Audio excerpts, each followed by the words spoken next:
ওই ডাকাত হরিদা সারা রাত ধরে যে ডাকাতি করেছে, যে পোশাক পরে, সেই পোশাকে অনেক ময়লা লাগিয়ে এনেছে, রক্ত লাগিয়ে এনেছে, মানুষ খুন করেছে, ডাকাতি করেছে। সেই পোশাকগুলো নিয়ে এবার পুকুর পাড়ে ধুতে গেছে।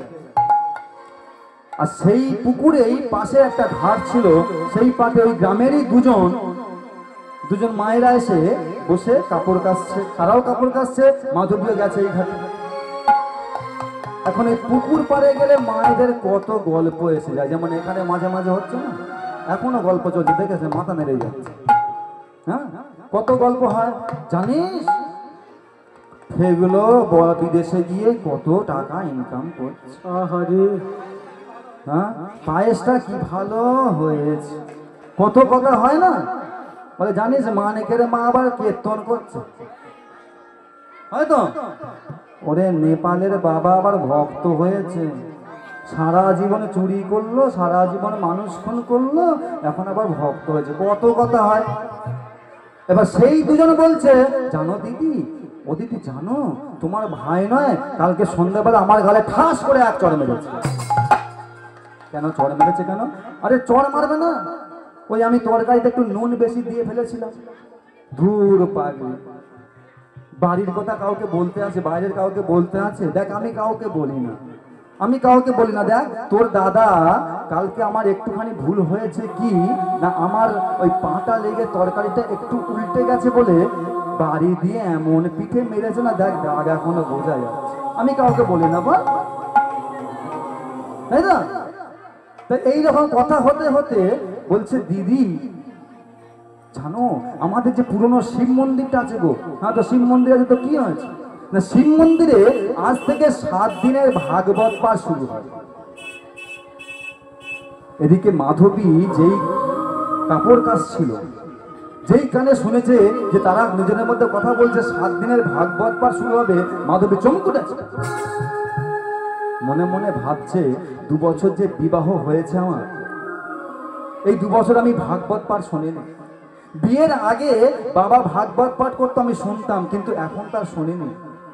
এমন একটা স্বামী আমার কপালে জুটেছে যার জন্য আমার ভাগবত পাঠা শোনা হয় না।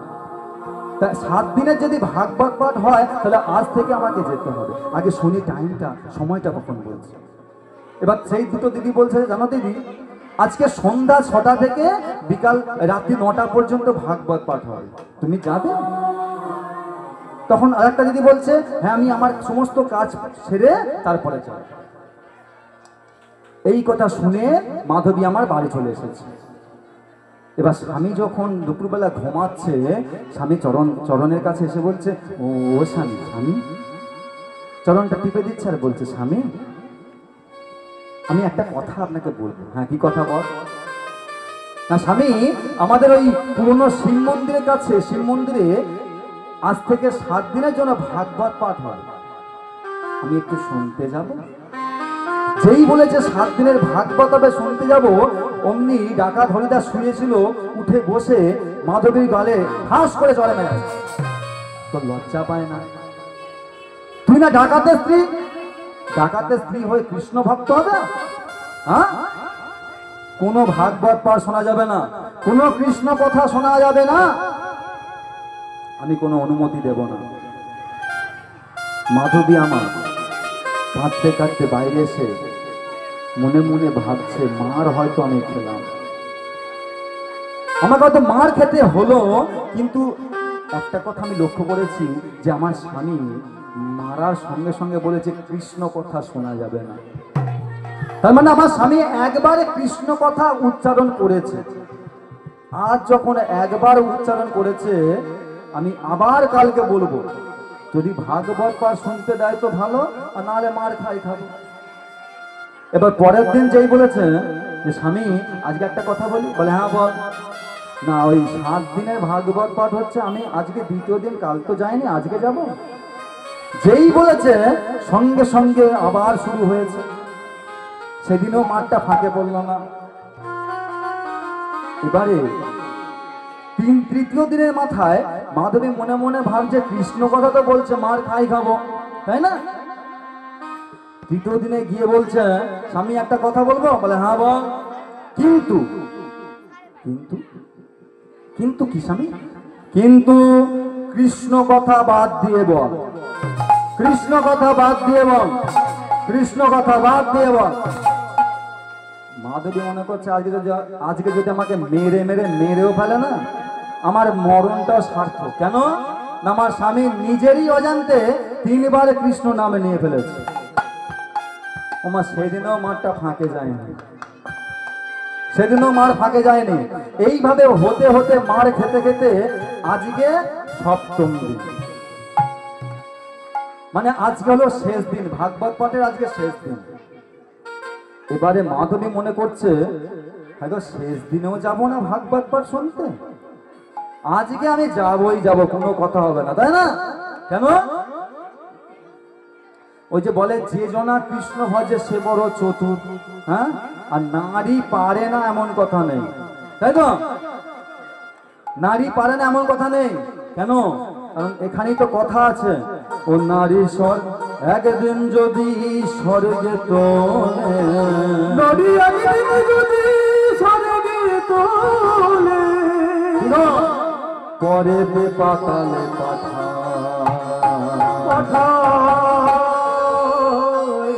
নারীর মন বোঝা বড় দায় গো, নারীর মন বোঝা বড় দায়, নারীর মন বোঝা বড় দায় দায় গো, নারীর মন বোঝা বড় দায়। নারী একদিন যদি স্বর্গে তোলে, ও নারী একদিন যদি স্বর্গে তোলে, পরে পাতালে পাঠায়, নারীর মন বোঝা বড় দায় গো, নারীর মন বোঝা বড় দায়, নারীর মন বোঝা বড় দায় দায় গো, নারীর মন বোঝা বড় দায় দায় গো, নারীর মন বোঝা বড় দায়। নারী দুর্গা, নারী কালী, নারী শক্তি হয় ভূপালী, নারী দুর্গা, নারী কালী, নারী শক্তি হয় ভূপালী, নারীর পায়ে দেয় অঞ্জলি কৃষ্ণ কোনাধা।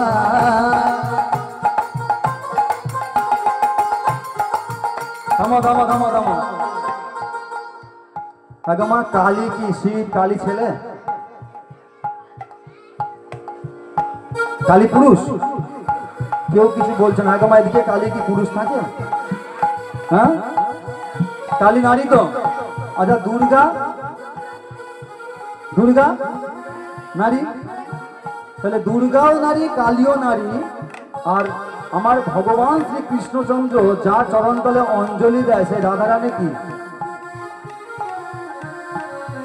তাই তো?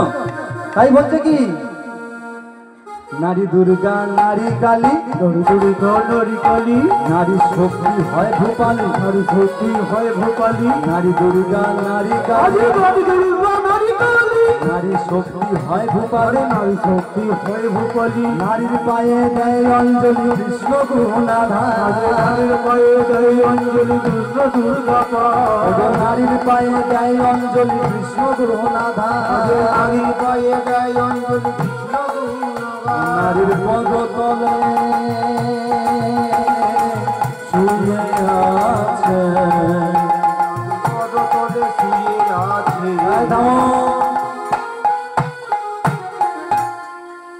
মানে নারী শক্তি বুঝতে পারছেন তো? একটা নারীর ক্ষমতা বুঝতে পারছেন তো?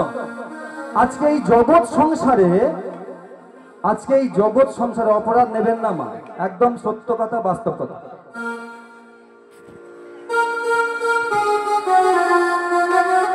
রজনী হরিবাসনের সর্দারপাড়া নিবাসী স্বরূপ সর্দার 85 টাকা দাদার গান শুনে উপহার করে। শ্রীগুরুদয় গৌর প্রেমানন্দে হরিবোল হরিবোল হরিবোল।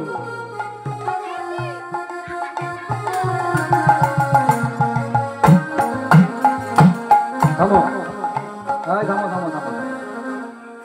আজকে এই জগৎ সংসারে একটা মহাপুরুষ আসছে না, এই জগৎ সংসারে আমার ভগবান আসতে পারছে না। কেন?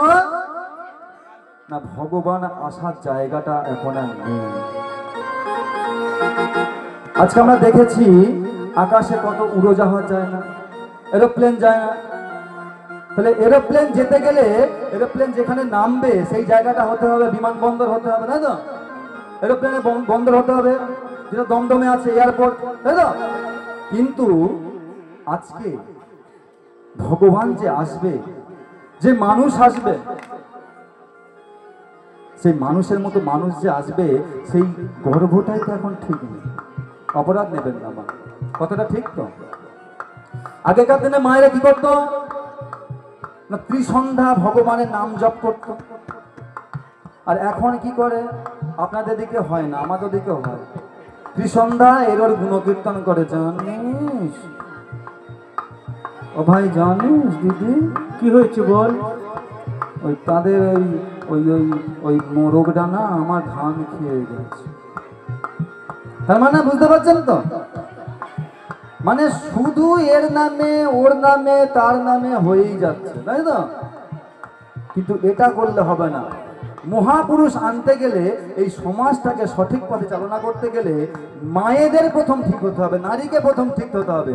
তাই জন্য তো বলছে কি, নারী দুর্গা নারী কালী, নারী দুর্গা নারী কালী, নারী শক্তি হয় ভূপালী, নারী শক্তি হয় ভূপালী, নারী দুর্গা নারী কালী, নারী শক্তি হয় ভূপালী, নারী দুর্গা নারী কালী, নারী শক্তি হয় ভূপালী। নারীর পায়ে দেয় অঞ্জলি কৃষ্ণ গুণাধার, পায়ে দেয় অঞ্জলি কৃষ্ণ গুণগান, নারীর পায়ে দেয় অঞ্জলি কৃষ্ণ গুণাধার, পায়ে দেয় অঞ্জলি কৃষ্ণ গুণগান। নারীর পদতলে শুয়ে আছে, নারীর পদতলে শুয়ে আছে, নারীর পদতলে শুয়ে আছে, নদীর পদতলে শুয়ে আছে। আরে স্বয়ং ভোলা মহেশ্বর, নারীর মনে বোঝা বড় দায় গো, নারীর মনে বোঝা বড় দায়, নারীর মন বোঝা বড় দায় গো, নারীর মন বোঝা বড় দায়, নারীর মন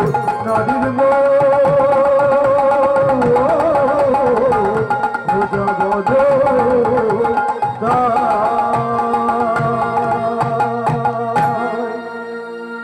তাহলে আজকে মাধবী মনে মনে ভাবছে যে আজকে আমাকে শেষ দিনে হলেও যেতে হবে। কি বলে যাব বলো তো? কথায় আছে, যে জনা কৃষ্ণ ভজে সে বড়